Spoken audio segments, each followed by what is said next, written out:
Acabou havendo uma desinteligência entre as duas partes. Uma das partes seria filha da parte agressora, que está detida no DP. A guarda apreendeu uma pistola 9mm e um revólver calibre 38 com a numeração raspada.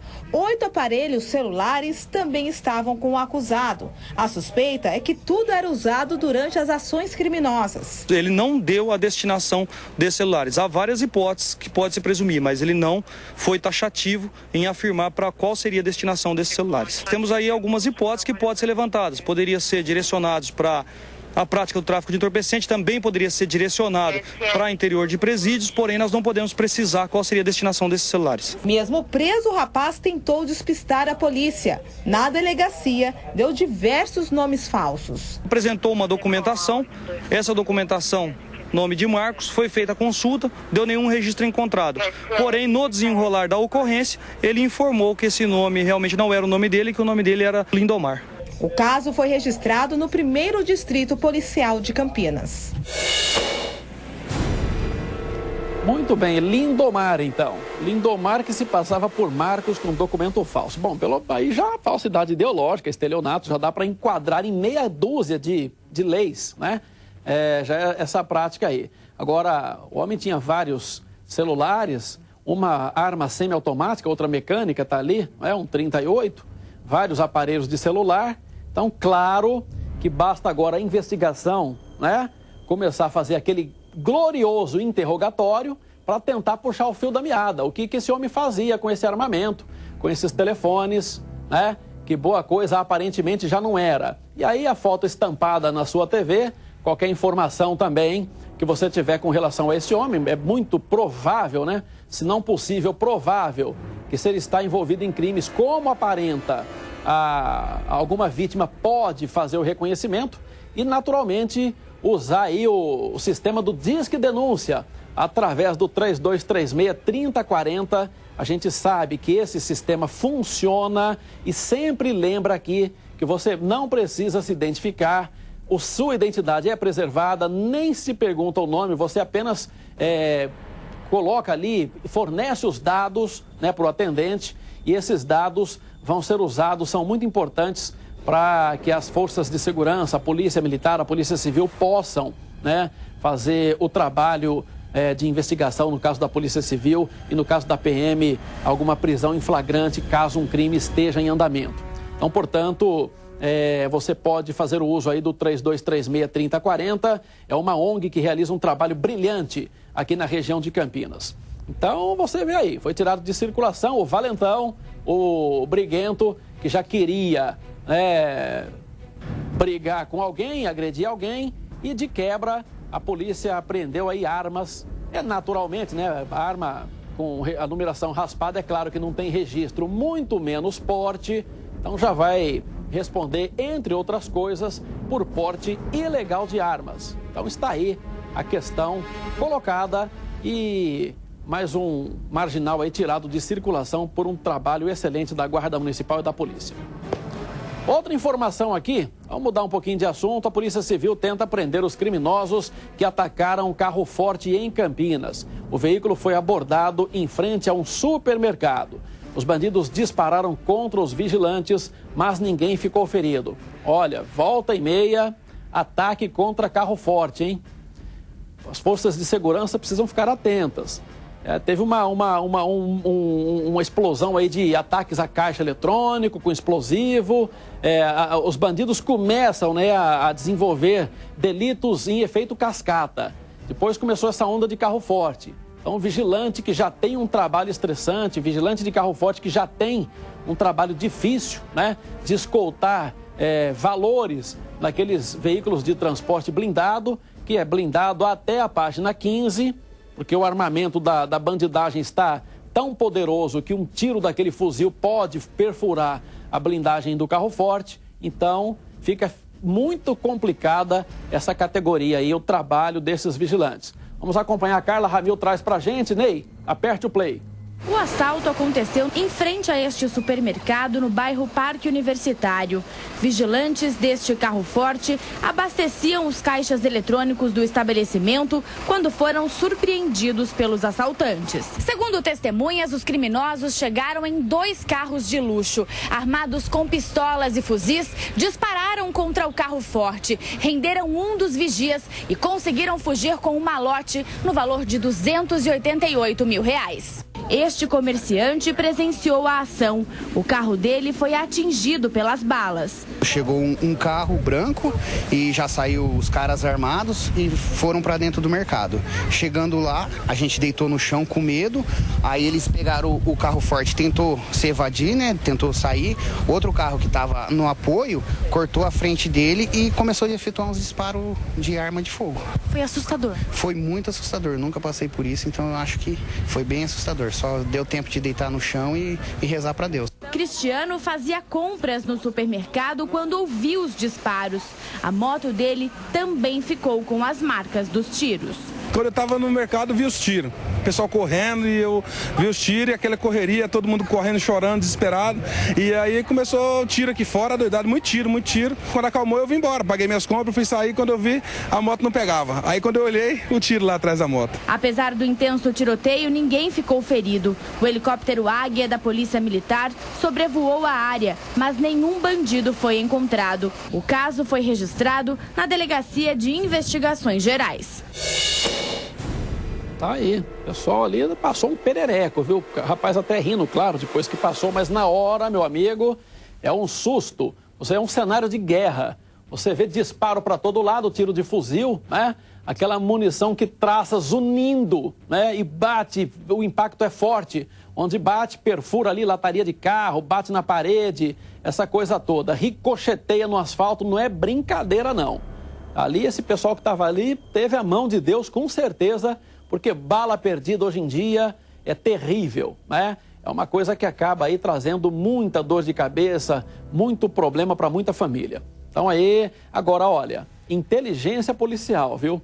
Eu dizia antes da exibição dessa reportagem, a questão de que a cada dia está ficando mais comum esse ataque, esse tipo de ataque a carro forte na região de Campinas. É uma coisa visada, é claro que não é qualquer bandido pé de chinelo que tem logística para desenvolver esse tipo de crime, atuar nessa modalidade de delito. Então são pessoas que têm um certo estoque, tem que ter muita munição, tem que ter armamento pesado, tem que ter várias pessoas, vários integrantes. Então, ou seja, tudo isso mobiliza logística e comunicação. Então esse pessoal se comunica por rádio, se comunica por telefone celular, né? E a gente fica imaginando se não tem uma possibilidade da inteligência policial começar a monitorar isso para tentar flagrar, tentar dar o bote antes que o ataque seja feito. A gente fica imaginando se não tem condições das forças de segurança estarem um passo à frente. A gente sempre acha que a polícia não pode ter um policial em cada esquina, né? É muito difícil. Mas também existem certos tipos de delito que está, na nossa modesta opinião, faltando aí um pouco de inteligência policial para se colocar à frente da situação. Porque realmente é muito provável que esse pessoal montou, né, esse ataque com muita antecedência. O crime é elaborado, a pessoa tem que perceber quando é que o carro vai passar carregado, em que horário. O pessoal estuda o local, a cena do ataque, onde o carro vai estar, quantos vigias vão estar, se ele está levando ou trazendo. Porque o cara não vai atacar um carro que está vazio, que ainda vai buscar o malote. Então tudo isso é estudado. Algumas vezes as quadrilhas contam com informações privilegiadas, outras vezes não, outras vezes é estudo do cenário mesmo, né? Do ambiente para verificar, a pessoa fica ali horas, dias, verificando que hora que o carro sai, que hora que ele chega, com que frequência ele entrega o malote, se ele busca documento, papelada, se ele vai abastecer caixa eletrônica, por aí afora. Então, quer dizer, às vezes a gente imagina que está faltando aí, às vezes, equipamento, né, para a polícia e também efetivo, ou até turbinar o setor de inteligência mesmo para conseguir flagrar e dar o bote antes do ataque nessa quadrilha. Porque depois que o estrago está feito, não é só o caso ali do do valor patrimonial, que na maioria das vezes, 99,9% das vezes, está coberto, né? O numerário ali está coberto pelo seguro. Mas agora, o vigia que passa ali muitas vezes momentos de tensão e às vezes perde a vida. Essa população que está no entorno e fica ali no fogo cruzado, né, da bandidagem. Isso aí depois não tem recuperação. Aí vai discutir indenização, essa coisa toda, mas aí ninguém vai resolver o problema da dor da família que perdeu o ente querido. Então, a região de Campinas é um crime, não é uma coisa isolada, está acontecendo com muita frequência. Eu acho que já está na hora de começar a tirar esse pessoal de circulação, porque não tem um bandido em cada esquina cometendo esse tipo de delito, não. É uma coisa que tem que ter um trabalho de bastidor, um trabalho de rede de informação, um trabalho de inteligência policial para chegar a essa quadrilha pesada aí. Olha, vamos mudar um pouquinho de assunto aqui. 2 pessoas foram presas pela Polícia Militar em Campinas com um carro roubado. A suspeita é que o veículo iria ser desmanchado. Quem acompanhou foi a Andréa Marques, traz aqui Zé no telão. Ney, aperte o play. O plano da dupla foi frustrado pela polícia. Edmar Teixeira da Silva e Alan Brito passaram um domingo algemados. Os 2 trafegavam neste carro roubado quando foram parados pela PM no Parque Dom Pedro, região do Ouro Verde. Nós verificamos 2 pessoas em atitude suspeita, né? Fomos atrás do veículo, fizemos uma abordagem, houve um breve acompanhamento, fizemos a revista pessoal. Os 2 já tinham passagem pela polícia por vários crimes, entre eles receptação de veículos. Tinha passagem por roubo, receptação e tráfico de droga. De acordo com a polícia, o plano da dupla era desmanchar o carro e vender as peças. Possivelmente eles iam cortar. Ia cortar, mas não é, como diz a polícia, o modus operandi desse tipo de delito, não. Normalmente o pessoal que vai vender o carro, cortar, mandar para desmanche, isso é feito mais rápido. Já fazia 2 meses que o carro tinha sido roubado, era isso, Felipe? Já fazia um tempo que o carro tinha sido roubado e estava circulando. Isso está mais parecendo, né? É claro que a polícia nessa hora não descarta nenhuma hipótese, mas pelo histórico, né, desse tipo de delito, as pessoas muitas vezes têm encomenda já. Olha, eu quero um carro modelo tal, cor tal, do ano tal, né? Tem às vezes até aquelas lojas de autopeças, né, também, do crime, né, que a gente já mostrou várias reportagens aqui, que acabavam sendo receptadoras, né, de carro roubado. Aí já tem quase que a encomenda. Ou para não dar aquele tipo de bobeira, né? A quadrilha às vezes não sabe se o carro tem ou não rastreador, já manda logo para aquele armazém lá que tem bloqueador, já pica logo e já vende logo.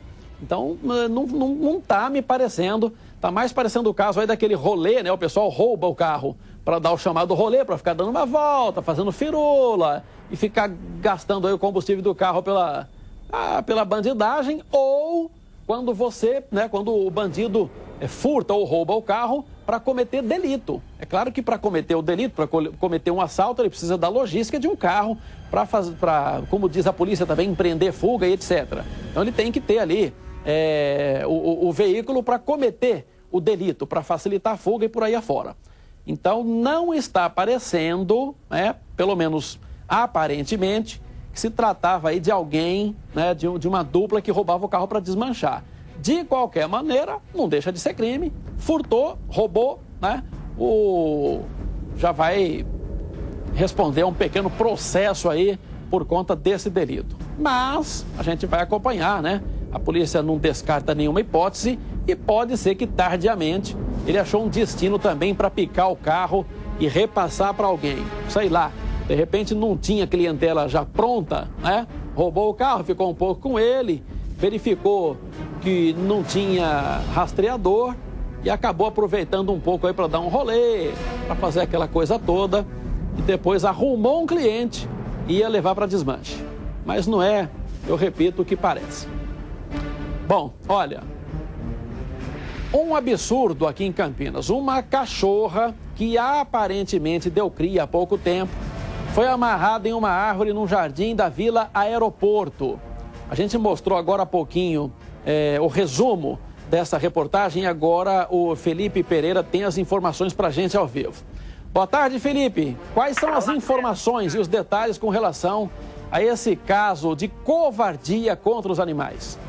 Pois é, Sena, boa tarde. Você quem acompanha o Brasil Urgente para Campinas e região, a gente vê aí as imagens dessa cachorra que foi abandonada ontem, viu, Sena? Pelo menos essa é a informação dos moradores, ali na divisa entre o Jardim Aeroporto e a Vila Aeroporto, tá? E o DIC 6.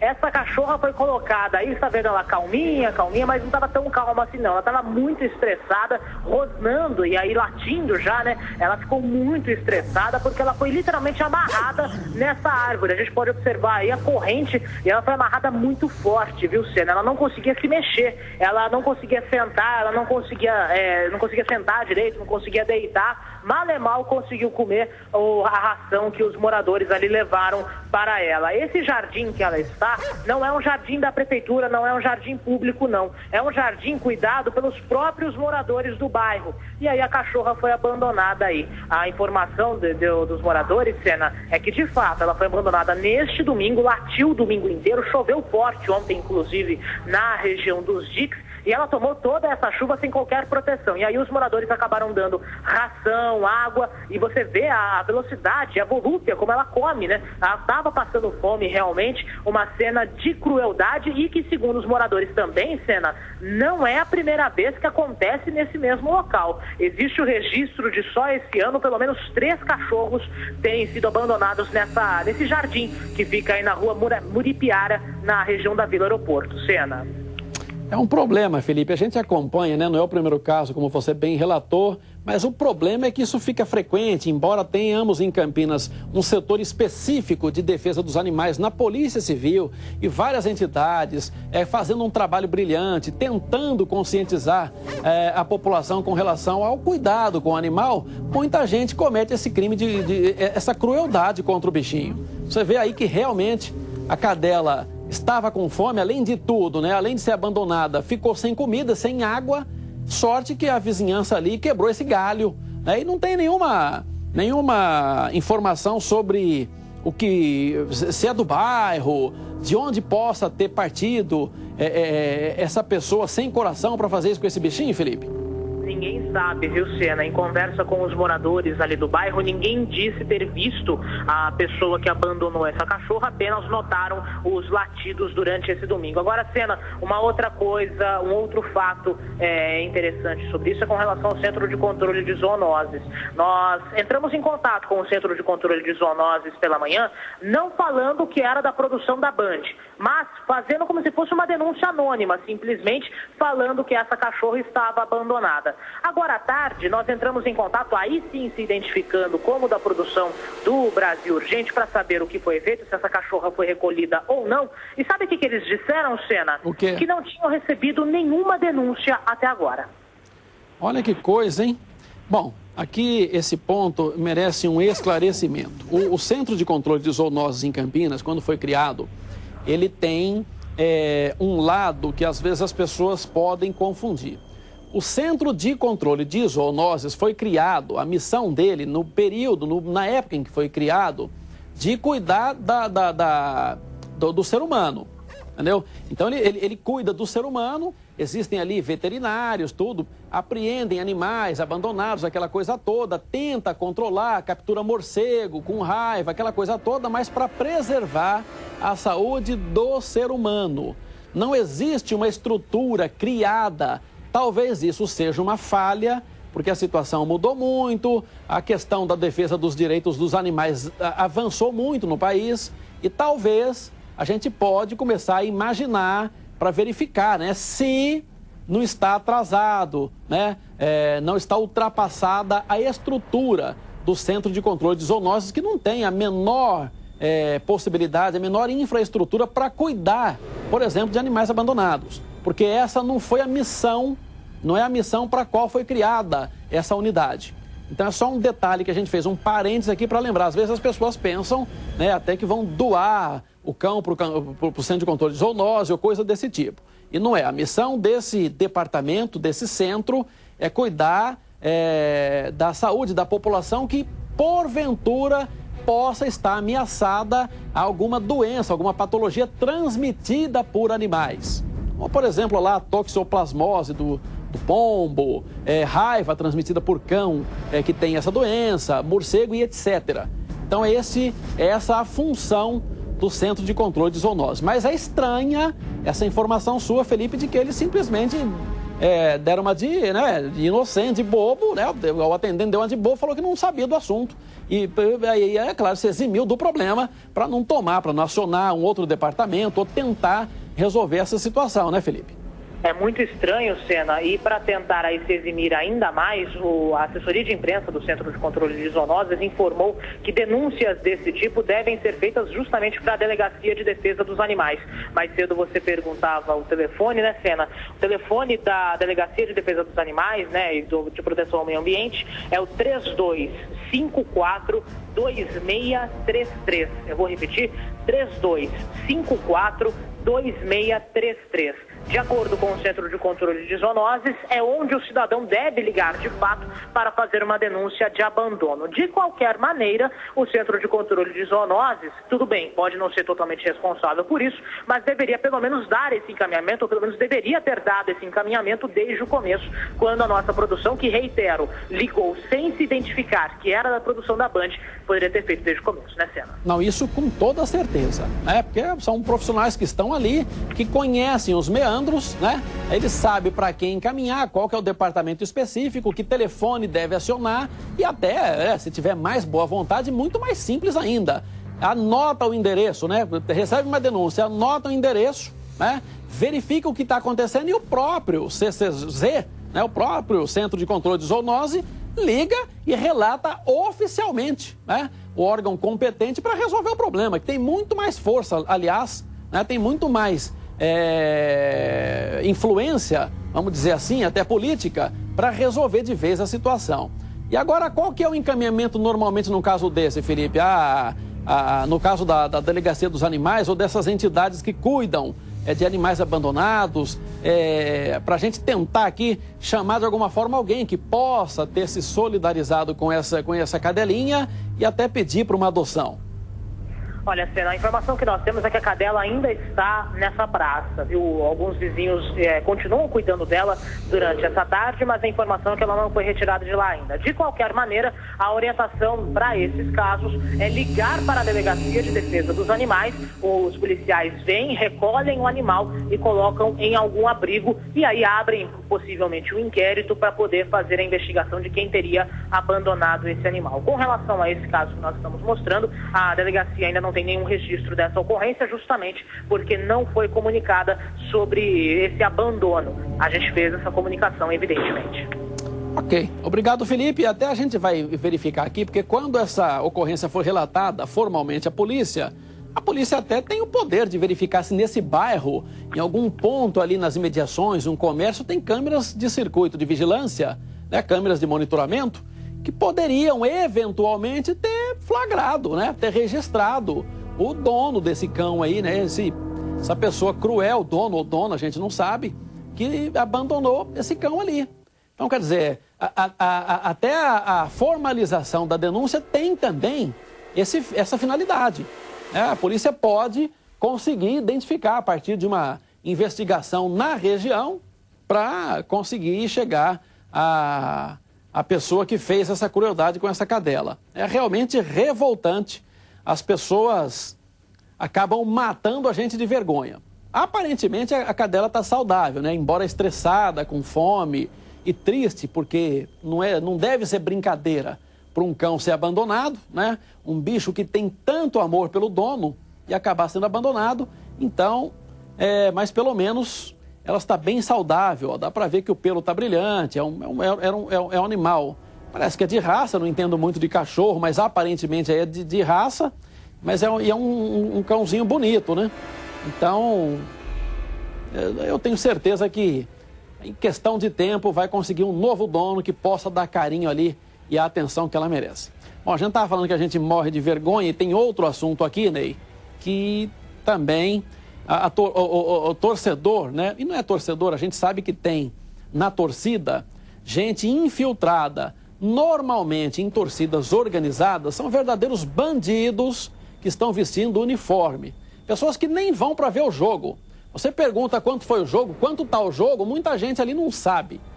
Eu tenho certeza, se você chegar, perguntar para certos torcedores quanto está o jogo, a pessoa não sabe. Ele está ali olhando o tempo inteiro para a torcida adversária e querendo agredir, brigar, pular o muro, a cerca, etc. Eu estou fazendo isso por causa das cenas lamentáveis que foram registradas pelas câmeras da Band e foram comentadas no mundo inteiro, que são essas imagens que estão aí. A selvageria, momentos de brutalidade, né? Selvageria, não existe outra palavra. Essas pessoas não são torcedoras, não são torcedores, são selvagens que estão aí, né? Com o perdão, né? A gente pede até desculpa para um selvagem, que nenhum animal selvagem é capaz de fazer uma coisa dessa gratuitamente. É a torcida do Vasco e do Atlético Paranaense, que por conta do jogo, né, ao final do Campeonato Brasileiro aí, por conta do mando de campo ser do Atlético Paranaense, ele perdeu ali o mando de campo, ele mandou o jogo na Arena Joinville, no norte catarinense, e acabou aí, no começo do primeiro tempo, deu essa confusão, esse rebu generalizado, e algumas pessoas ali, 3 torcedores, 4 ficaram bem feridos, acabaram sendo pisoteados e praticamente linchados. As duas torcidas, né? Teve gente dos dois lados. E aí você vê, né? Você vê nitidamente, olhando essas imagens, esses momentos terríveis e vergonhosos, que quem é que está ali para se divertir, para assistir a uma partida de futebol e quem está ali para arrumar confusão. A gente verifica isso prontamente. Não precisa ser mestre em nada, não precisa ser antropólogo, nem ser bacharel em qualquer disciplina que cuida de áreas humanas ou de comportamento humano. Basta você ver, né, as imagens. Você vê que tem gente que está ali única e exclusivamente para arrumar confusão. Você vê isso em todas as torcidas. E por que nós estamos falando isso? Para chamar a atenção das autoridades.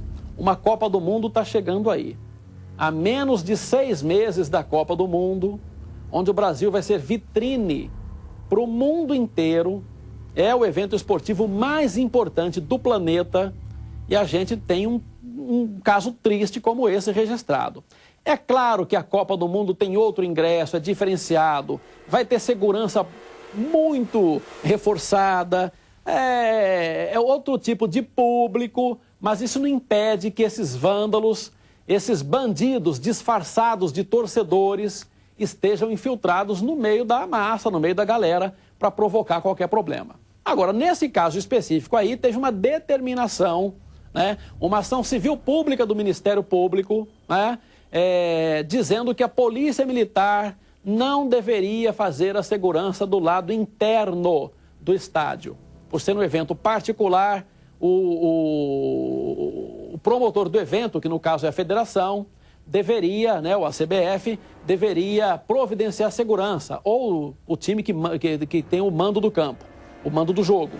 Agora é o seguinte, é claro que você não vai imaginar, essa partida tinha um componente explosivo. Um clube tinha a possibilidade de disputar a Libertadores. O outro clube tinha a possibilidade de ser rebaixado. Os dois precisavam ganhar, né? Um estava lá a um passo do paraíso e o outro estava a um passo do inferno. É claro que uma partida como essa não poderia acabar bem se não tivesse policiamento. A gente viu na imagem, teve um período ali que tinha um cordão, uma corda separando, não tinha nenhuma grade. Olha, ela vai me desculpar, viu? Às vezes o Ministério Público é uma entidade que tem que ser preservada. Mas às vezes alguns promotores tomam algumas iniciativas que não dá para entender, viu? Não dá para entender. Olha as imagens aí, é fácil identificar, viu? Tem um site aí, ó, a gente vai colocar o endereço, dá para colocar no ar, ô Felipe, ou aqui no Plasma, quando o Ney quiser, daqui a pouco ele corta aqui, tem um site aí que é o identificarbrigões.com.br. Está aqui no Plasma, ó, aqui no nosso telão. muitos torcedores já foram identificados. Você entra lá no site identificarbrigões.com.br. Se você conhece um desses brigões, marca ali, identifica, né? Que ajuda de alguma forma a punição para esses bandidos disfarçados de torcedores. É uma vergonha. Todos os jornais de todos os continentes fizeram menção, se manifestaram